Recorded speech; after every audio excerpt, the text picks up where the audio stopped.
Welcome, my friends. Welcome to this live Tuesday edition. Already the first day of June 2010. Almost halfway into 2010. It is amazing.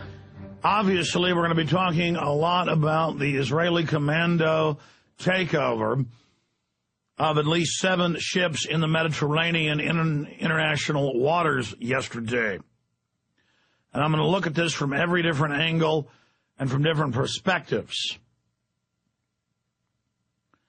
I saw press reports out from Israel saying that there were heavily armed men shooting at them. The evidence is pointing towards that being a lie.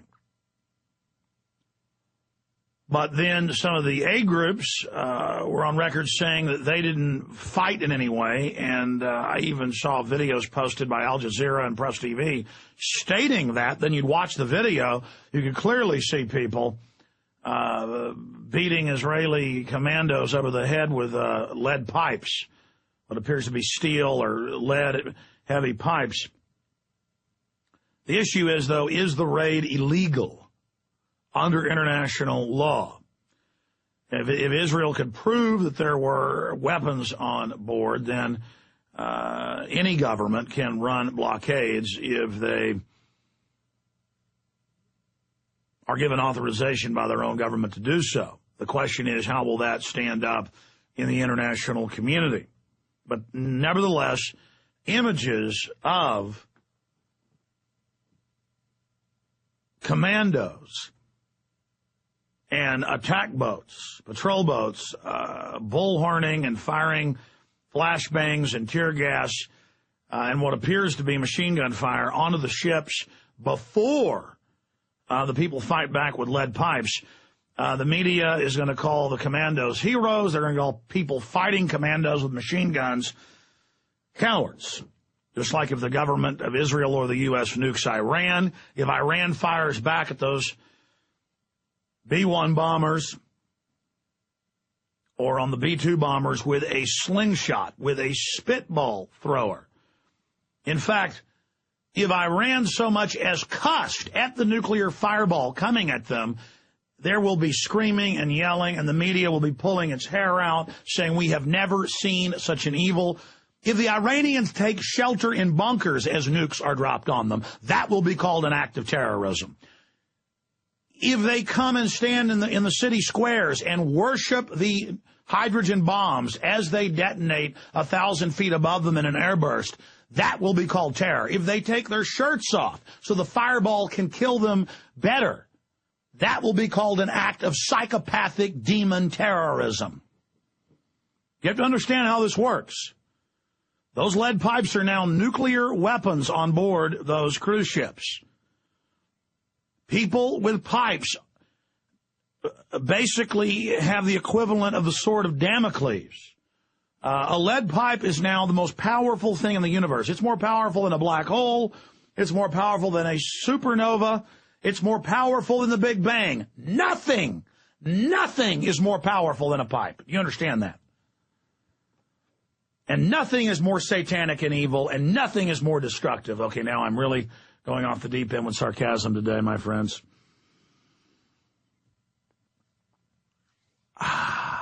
You know, I really don't want World War III to start. Have you noticed all of a sudden the north and south of the Korean Peninsula are on the verge of war, nuclear war?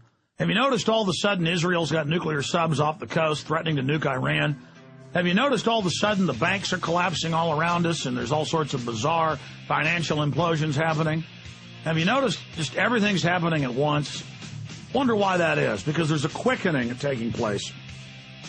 And I don't want anybody to die, not Americans, not people in Israel, not Iranians, not Gazans. You know, how do you get off this ride? We'll be right back.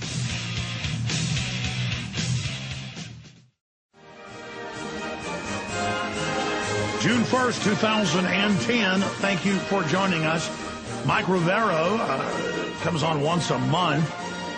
And he, of course, is someone who follows the whole Palestinian/Gaza situation very, very closely. So it should be interesting to get his take on the attack on the Flotilla yesterday, and there's no doubt it is a military attack.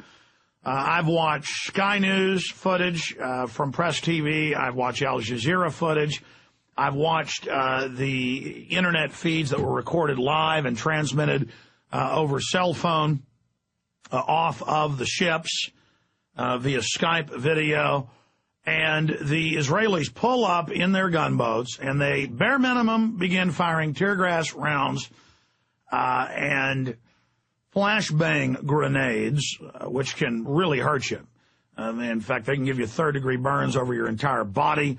They have killed people a few times, but normally it's a child.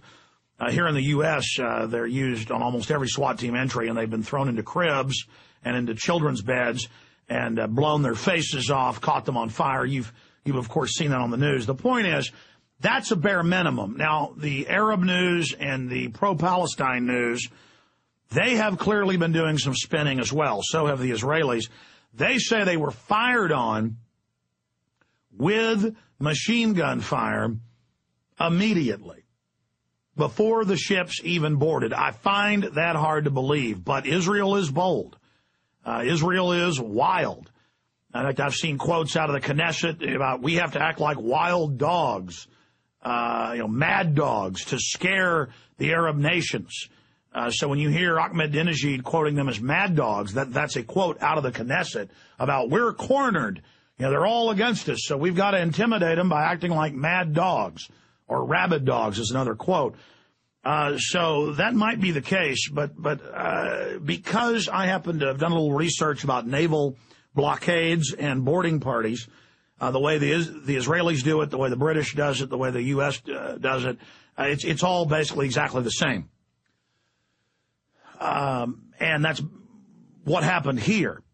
But we're going to go over every angle of this and the geopolitical shockwaves that have been caused by it. But then more importantly, we're going to discuss what this is distracting us from, what this is diverting us from. What else is going on in the world right now that the threat of nuclear conflagration on the Korean peninsula is distracting us from, the threat of nuclear conflagration between Israel and Iran that could happen at any time, all of these financial implosions that are taking place as well.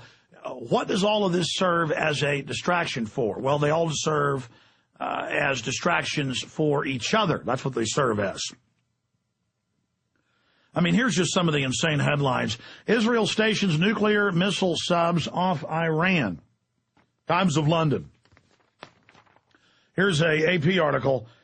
Syria conducted nuclear experiments, IAEA document. Israeli subs with nukes in the Gulf. Jerusalem Post. Turkish sources, Israeli advanced target assassination list found on Flotilla. Who knows if that's true? I mean, that's just some of the type of crazy information going on. I mean, here's another one out of the Associated Press. Activists send a new boat to challenge Gaza blockade. So this is accelerating. And blockades have started a lot of wars in the past. That's why a month ago, Congressman Ron Paul said on the floor of the House of Representatives that a blockade of Iran for food, medicine, and gasoline, because they can only refine about half the oil they need, half the fuel they need from oil. That's why they want nuclear reactors that aren't weapons related. And that's on record. That's an act of war. I mean, it is an act of war. It's an act of war to have a blockade around Gaza. Can you imagine those hundreds of thousands of people? In fact, guys, pull me the population of Gaza. I believe it's right at 1 million, but I want to make sure my memory serves. Pull me the population of Gaza, please. Thank you.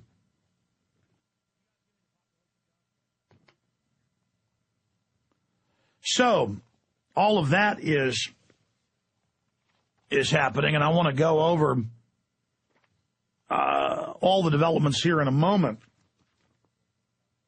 1.5 million. Imagine 1.5 million people huddled in a caveman-level existence with no industry, no jobs, and almost no food, and they can't get food. And for a few hours today, Egypt opened their border, and tens of thousands were there waiting and streamed across. I mean, the people want out. No one will let them out. The Arab countries are using them as a political set piece against Israel. Israel wants that land. And, I mean, those Arabs have been there for hundreds of years, folks. But don't worry, they want to leave. They can't leave. And, yeah, there are militants that are engaging in a guerrilla war against Israel. And Israel goes in there with high-tech tanks and white phosphorus and jet aircraft and blew the daylights out of Gaza 18 months ago.